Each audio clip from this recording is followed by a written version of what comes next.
राधे।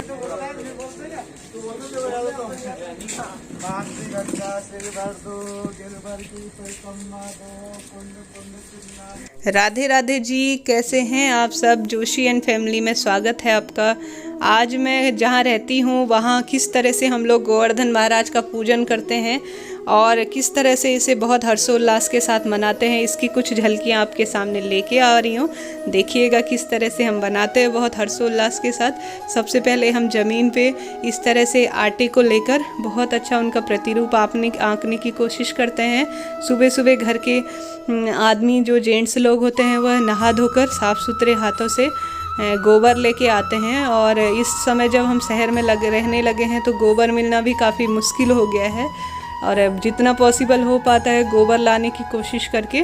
और 2 बजे से हम लोग मेरे आसपास की मेरी जितनी फ्रेंड्स हैं हम लोग सेम उसी तरह का जो मथुरा में जिस तरह से गोवर्धन महाराज का एक प्रतिरूप बनाने की कोशिश करते हैं, जितना हमसे संभव हो पाता है उनका प्रतिरूप बनाने की कोशिश करते हैं। और शाम के समय पर बहुत अच्छे तरीके से इसका पूजन करने की कोशिश करते हैं। देखिए आसपास उनका सेम वही प्रतिरूप बनाने की जिस तरह से उन्होंने वहाँ गोवर्धन जी महाराज जिस तरह से हाथ में गोवर्धन पर्वत को उठा लिया था, इंद्रदेव के प्रकोप से गोकुलवासियों को बचा लिया था, सेम वही प्रतिमा हम बनाने की कोशिश करते हैं। तो उसी का रूप बहुत हंसते खेलते लोकगीतों को गाते हुए 2-2:30 बजे से हम लोग इसे बनाना शुरू करते हैं, जो शाम तक कंप्लीट हो पाता है।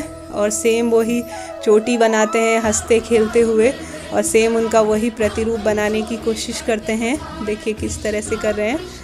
और यह अपनी संस्कृति को भूलने की बजाय दोबारा एक बार और अच्छे तरीके से समाज के सामने लाने की एक बहुत अच्छी प्रक्रिया है, जो हम शहर में आकर भी करते हैं। और लोकगीत गाते हुए बहुत हंसी मजाक करते हुए इसे बनाते हैं मिलजुल के सारे लोग आसपास के, और शाम के टाइम में पूजन करते हैं। देखिए किस तरह से चोटी बनाते हैं इनका हंसी मजाक उड़ाते हुए, और साथ में गोवर्धन पर्वत जो छोटा सा हाथ में लिए हुए हैं अपनी छोटी उंगली से, जैसे गोकुलवासियों की रक्षा की थी। और इस टाइम बनाते हुए हम लोग बहुत हंस रहे थे क्योंकि मौसम भी कुछ इसी तरह का हो गया था, जिस तरह से इंद्रदेव रुष्ट हो गए थे और सारी गोकुलवासियों को अपने पास उन्होंने शरण दी थी। सेम उसी तरह का मौसम हो गया था। और कहा जाता है कि इस अकेले ही नहीं बनाने चाहिए, कि छोटे से इनके बाल गोपाल भी इनके साथ बना रखे हैं हम लोगों ने। ये देखिए किस तरह से इसका प्रकृति से सीधा संबंध होता है।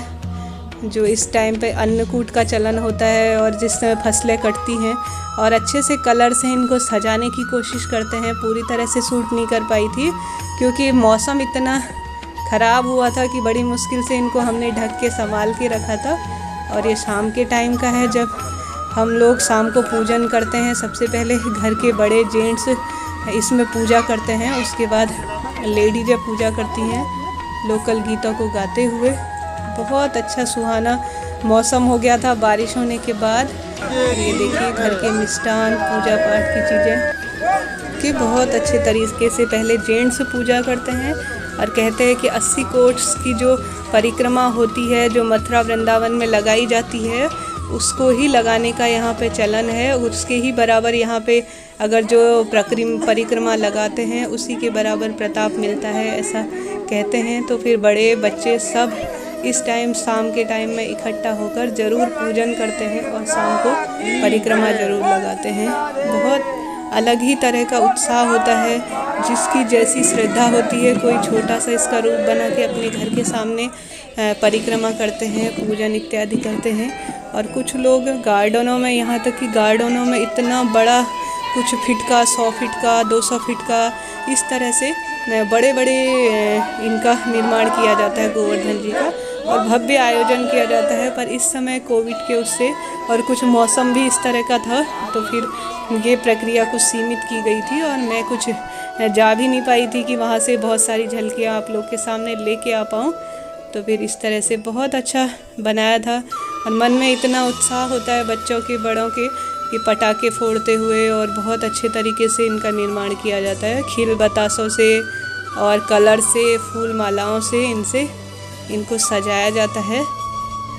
और लोकगीतों को गाते हुए बहुत अच्छी तरीके से जोश के साथ इसका पूजन किया जाता है। और यह मनोकामना मांगी जाती है कि इन गीतों में यही कहने का उद्देश्य होता है श्री कृष्ण के गीतों में कि हमारे घर की सारी मनोकामनाएं पूर्ण करे, जितने भी लोग हैं उनकी सबकी मनोकामनाएं पूर्ण करे और सुख समृद्धि बनाए रखे। और ये हमारे पास में ही मंदिर है, उसमें भी जैसा जिसकी श्रद्धा होती है उसी के अनुरूप छोटा या बड़ा रूप बनाया जाता है। यहाँ पे भी इसी तरह से गोवर्धन का निर्माण किया गया था। ये देखिए बहुत अच्छे तरीके से किया जाता है। और अन्नकूट का इस दिन सारे जितने भी सब्जियां आती हैं, जितने भी अभी मोटा अनाज पैदा होता है इस समय, उसको प्रकृति के अनुरूप इस टाइम इनकी सर्दी का आगमन हो चुका है, तो उसी के अनुसार इस टाइम इसको बनाकर भगवान को अन्नकूट का भोग लगाकर और सारे जितने भी भक्तजन होते हैं उनको यह वितरित किया जाता है, जिससे कि दान पुण्य का फल भी मिल पाए। क्योंकि कार्तिक का महीना होता है, भगवान को भोग लगाने के बाद इनको किया जाता है और दंडवत प्रणाम किया जाता है कि सारी मनोकामनाएं पूर्ण करें। और बहुत अच्छा चलन है यहाँ पर, अपनी लोक संस्कृति को भूले नहीं है।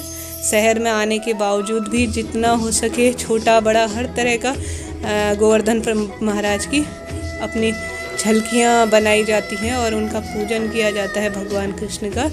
मौसम भी कुछ इतना सुहाना हो गया था कि उस दिन ऐसा लग रहा था कि सच में ही वह प्रक्रिया दोबारा भगवान कृष्ण जन्म लेंगे और दोबारा से सब भक्तों की जिस तरह से उंगली पर उन्होंने रक्षा की थी उसी तरह का माहौल हो गया था। बारिश के बाद बहुत सुहाना मौसम हो गया था और सारे भक्तजन इस दिन अन्नकूट का ज़रूर वितरण करते हैं। कुछ अपनी तरफ से जितना दान पुण्य हो करे।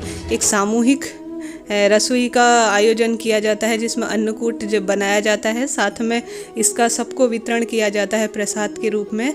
और जो यह हमने गोवर्धन महाराज की परिक्रमा लगाई है, इसका 84 कोस की परिक्रमा के बराबर महत्व बताया जाता है और सारे भक्तजन परिक्रमा लगाना नहीं भूलते। साथ ही इस दिन जयकारे लगाकर भगवान कृष्ण की लीलाओं को याद करते हैं और उनसे मनोकामना करते हैं कि वह सारी मनोकामनाएं पूर्ण करें। ये हमारे छोटे से गोवर्धन जी महाराज हैं जिनका हमने निर्माण किया था। ये बिल्कुल छोटे से कलर से हमने इनको बहुत अच्छी तरह से सजा लिया था। ये देखिए कुछ ही झलकियाँ इस बार कोविड के उससे सारी सब प्रक्रियाओं में जिस तरह से बाधा है उसी तरह से इसमें भी छोटा प्रतिरूप हमने बनाया था। वीडियो अच्छा लगे तो लाइक शेयर और सब्सक्राइब ज़रूर करें। जय हो गोवर्धन महाराज, सारी मनोकामनाएं पूर्ण करें।